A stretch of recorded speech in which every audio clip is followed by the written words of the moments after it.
Hello guys, welcome to another segment of the Ashabi Show, an educational show that is here to enlighten, educate you on the world of disabilities and things related to disability. It is your girl Ashabi, your host on the Ashabi Show. Well, don't forget to subscribe. Last segment of the show, we discussed about the types of disabilities that we have. So on today's segment, we'll be talking about one of those disabilities, and we'll be talking about the visual disability or visual impairment. Visual impairment can be defined as an impairment that has to do with our sight, either low or partial or total. A person with visual impairment is suffering from a neurological or psychological function that has to do with the sight. And we have the types of visual impairment. We have the total blindness or legal blindness, low vision or partial vision. When we are talking about total blindness, from the word total, it means total, fully blind. The person is fully blind. He or she does not have any residual to see at all. Such person cannot read, print, or even write anything, but the person can see with the aid of braille machine. We have a low vision. Low vision, this is the person that they have low residual to sight. That is, they can see little things when the prints are brought closely towards them.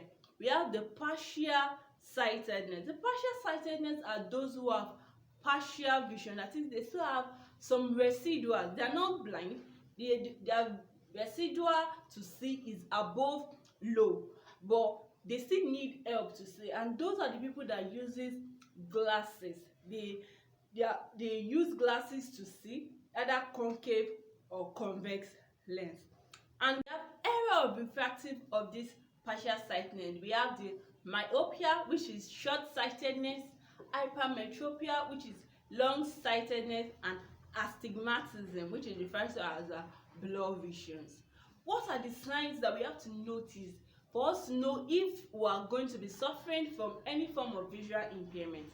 Firstly, signs that you should notice are person that might suffer from visual impairment are always tend to blink their eyes every second. They blink all the time, which is not supposed to be so, because there is a time that we are supposed to blink our eyes. They tend to rub their eyes always. You see them always rubbing their eyes. These signs are the things we should notice in our child, so that and when we notice these signs, we can take them to the doctor to examine them. One of the signs you can also notice is poor eye and hand coordination. Person that might likely suffer from visual impairment usually have poor hand and eye coordination. They usually are afraid of the light. Like, they always want to shy away from anything that is too bright for their sight. So these are the signs that you should notice, and there are several more of these signs. What are causing these visual disabilities? What are the causes? Well, the causes can be categorized into three. We have the prenatal causes, the perinatal causes, and the postnatal causes. The prenatal causes of disability.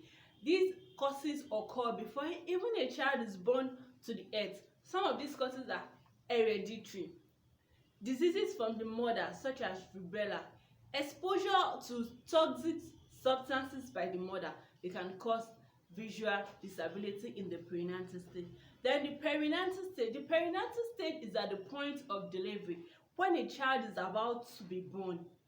Anything can occur at this point, and if anything should occur negatively at this point, it can affect a child and lead to visual impairment. For example, forceful use of forceps. When forceps is forcefully used and it affects the lobes in the brain that has to do with the vision, then a child can probably suffer visual impairment due to this procedure. We also have the postnatal causes. The postnatal causes are causes that occur after a child has been born into the world, no form of disability, the child is growing normal.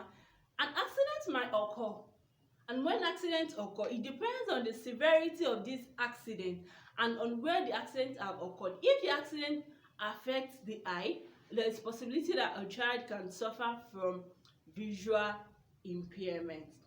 We have how to manage these persons with visual impairment.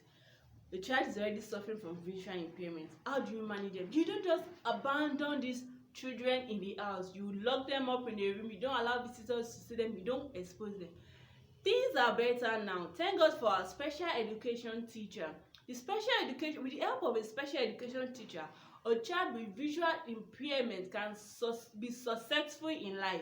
They can do things every other person will do, because disability is not even a limitation. It allows you, it wants a person to want to do more, to discover themselves. So a special education teacher with the help of a braille machine can help a child that is suffering from visual impairment. I'm sure you have learned one or two things about persons with visual impairment, how to manage, and the sign you have to take note of for a child with visual impairment. It is the end of today's segment on the Ashabi Show. I am your host, Ashabi. Don't forget to subscribe. And remember, nobody is able until we die able. Adios. Bye.